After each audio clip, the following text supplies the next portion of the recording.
শেষ কবে বান্ধবীর বাসায় গেছিলাম আমার মনে নাই। তো অনেকদিন পরে আজকে আবার যাব। আর এদিকে তার জন্য একটু গিফটও থাকবে। আর সে বলতেছে যে, "আয়, আয়।" আমি বলছিলাম যে, "না আজকে যাব না। তুই বাইরে আয়, তোর জন্য কিছু নিবো। আর হলো কিছু কেনাকাটা করব আমার নিজের জন্য।" বাট ওদিকে আমার কেনাকাটা করা হয় নাই।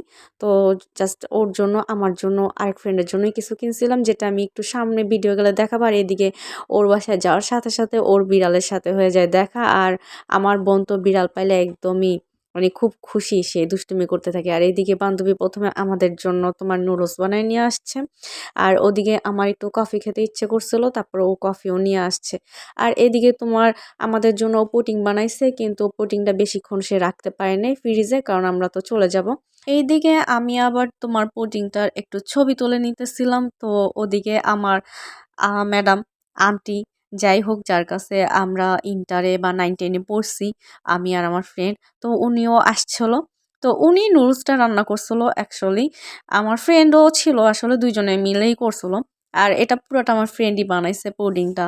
আর কফিটা এদিকে আমি আমার ফ্রেন্ডের সাথে একটু মর্জি করতেছিলাম। আর ওদিকে ২ সাইড থেকে উনারা ২ জন তোমার লাইট ধরে রাখছে ফোনের, যাতে আমার ভিডিওটা ভালো হয়, আলো পড়ে আর হলো ছবিও ভালো হয়। এদিকে আমি মন মতো করে কাটতেছিলাম। একটু এদিক ওদিক হইছে, বাট তারপরও যে আমি এই হাত দিয়ে এটা কাটছি, এটা যে কি সুন্দর লাগতেছিল, আমার কাছে মনে হইতেছিল যে কিছু একটা জয় করে ফেলছি আমি।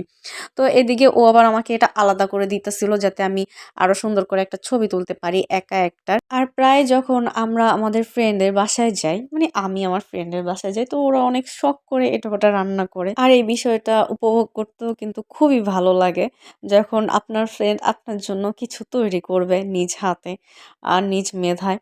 আচ্ছা যাই হোক, এদিকে আমি এটা অনেক মজা ছিল মাশাআল্লাহ। আর আমি এখান থেকে ২ পিস খাইছিলাম। আমি আরেকটা পিস খেতে পারতাম, বাট যেহেতু আমি বাসায় চলে আসবো আর গাড়ি দিয়ে আসবো, তো ভাবছি যে না খাই, যদি আবার বমি করে দেই, আবার মিষ্টি এত বেশি খেয়ে ফেললে সমস্যা হলে। আর এদিকে এই ৩ টা জিনিস কিনছিলাম। এখানে মানে ঘড়িটা আমার খুব ভাল লাগছিল। তো আমার যেহেতু হালকা পার্পেল কালার ভাল লাগে বা ডিপ পার্পেল কালারও ভাল লাগে, তো আমি এটাই চুজ করছিলাম। অন্য কোনো কিছু আমার আর ভালো লাগে নাই। তেমন ভালো কিছু আমি দেখিও নাই।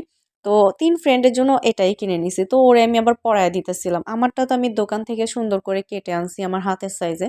যেহেতু ওরা কেউ আমার সাথে যায় নাই, তাই ওদেরটা আর কাটা হয় নাই। তো ওরা যখন আবার যাবে তখন কেটে নিবে। এদিকে ওরে আমি পরায় দিতেছিলাম। আমি ভাবছি যে ওর হাতে হয়তো ঠিকঠাকই হবে, বেশি একটা ডোলা হবে না। এদিকে দেখা যায় যে অনেক বেশি ডোলা হয়ে গেছে। আর ও তো এই জিনিসটা নিয়ে মজা নিতেছে যে ব্যাসলাইট হয়ে গেছে। ব্যাসলাইট তো এরকম ডোলা থাকে। আর এই তো সব মিলে ভিডিওটা এতটুকুই ছিল। আর আশা করি সবাই ভালো থাকবে। টাটা, আল্লাহ হাফেজ।